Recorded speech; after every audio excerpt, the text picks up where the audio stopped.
Well, alright everyone. Had enough fun annoying the neighbors, now it's time to earn my title. Now, while we can conclusively say that a guitar cannot drive speakers, something as small as a cell phone can still run a 2x10 bass cat. But why? Time to unravel the mystery. First step is breaking out the electrician's best friend, the multimeter.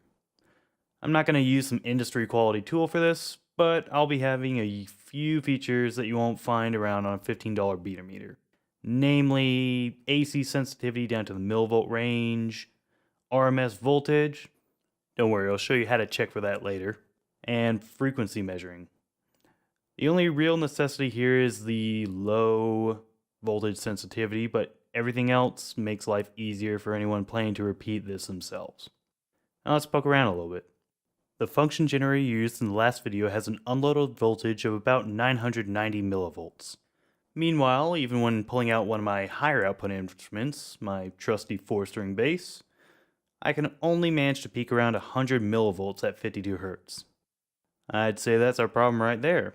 So we reduce the voltage to match the bass guitar, switch from pink noise to 52 Hz sine wave, and... maybe not. So Engineering 101. When you can't solve a problem, simplify. We have a lot of unknowns in this task here, so let's build a more controlled environment. Here's a quick test apparatus to help pin down von Recklinghausen's parameter.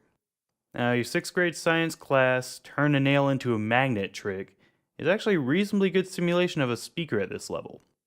For the uninitiated with speakers, don't worry, there's only one thing to know right now. Also, you can check out my video. A strong field equals a loud sound. Now, we need to find a way to measure the magnetic field. I'll be using one of my few corporate trophies from my little collection. This bolt was snapped clean in two while I was trying to liberate some truss. Luckily for us, it's magnetic. So the plan here is 0 the scale loaded down with this bolt, and any magnetic pole will result in a negative recording on the scale. I'll use some D-cell batteries as our power supply, hook each lead to a wire, and might have to up the sensitivity a little bit. So the new weapon of choice, the Gauss meter. A magnetic sniffer sensitive enough to track the Earth's magnetic poles. That should be more than enough to pick up an energized coil from a couple inches. To summarize our experiment, our only real variable is the battery configuration. Single, series, parallel, and combination. We can use the multimeter to get the true voltage of each configuration. The resulting magnetic field shows on the Gauss meter. Our final test point is the resistance of the coil, which is roughly half an ohm per the DMM. Now there's a primal joy in watching needles jump, but let's let the wires cool off a little and start making sense of all these numbers we got. Keep the eyes on the prize, right? And what we need is a relationship between magnetic field strength and whatever electrical quality runs this thing. Through the miracle of Ohm's law, we can extrapolate both the power and current going through the coil. Dividing Gauss by voltage, current, and power gives us a unit magnetic strength. Theoretically, our controlling factor will have the exact same unit EMF in every single configuration. So, to get us a ballpark idea, I use standard deviation to numerically represent how spread out these results are. The smaller this number here, the better. Right now, it looks like amperage is our best bet.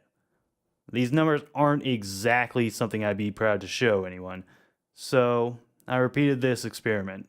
The main difference here is I actually measured the change in magnetic field rather than the total strength, and I clocked the current running through the circuit.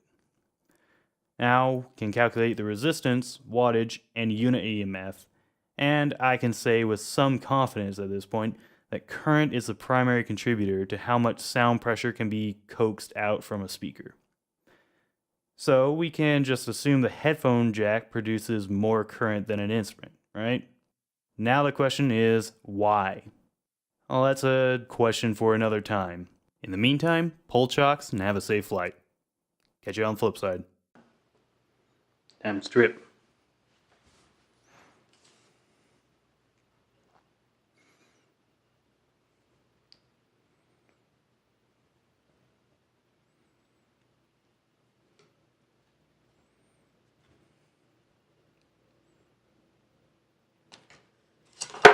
Ow! Lesson learned.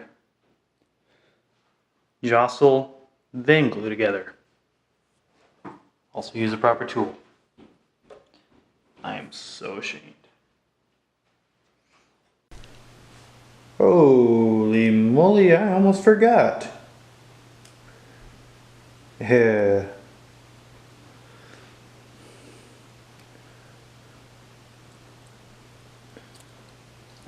Ein Wortspiel.